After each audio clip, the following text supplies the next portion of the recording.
This is 100 watts and a wire. Are you ready? Are you ready, Steve-O? It's been a minute since we've done this. But let's see. It's been a while since we've done this, so I might be a little rusty. Might be a little rusty. Let's see. Here's a question. Any tips for dusting your... Sorry, Scotty, I saw him take a drink and I didn't want him to spit up all over his stuff.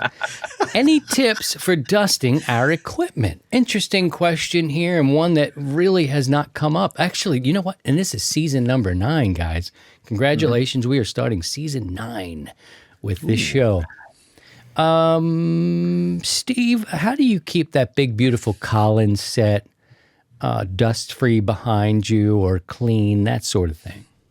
Well, for that equipment, you can wipe it down, and I think where the issue is the static charges, and so for older equipment, tube-based, you can wipe it. I wipe it down and just go from there.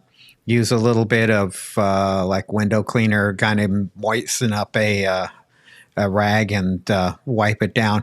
When it comes to the newer equipment that is static sensitive, canned air would be your best bet.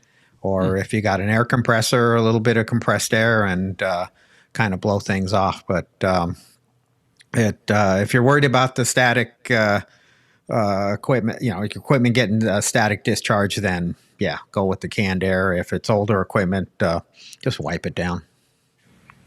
All right, good. Thank you for that question. It's interesting you say that. You got to be careful with the chemicals on these. You get in there and you just start spraying stuff, and you might bring in whatever kind of cleaner that works out there on your other stuff. But I've heard a story where a ham operator had used some sort of harsher type of thing, and it wiped off like numbers and logos and lettering on the face. That's a horror story. Have you ever heard that? Oh yeah, I've had it happen. Also, it's like, oh crap, I used the wrong stuff. Oops, there goes the G. There went the letters, and or it could, if you really get some methyl ethyl bad stuff, it could soften up the plastic on the knobs and other pieces of the equipment. So you got to be really careful. Scotty, you got any additional insight into this? You've got to keep a studio and vintage and sensitive equipment clean. What do you do? Yeah. I also am a fan of compressed air, either in the can or with a little compressor. But you got to watch out for some of these chemicals. There's this contact cleaner that we had that we tried to clean some switches and some potentiometers with on our Neve console, and this stuff literally just melted the plastic housing of the switches, and we were just like, oh shoot.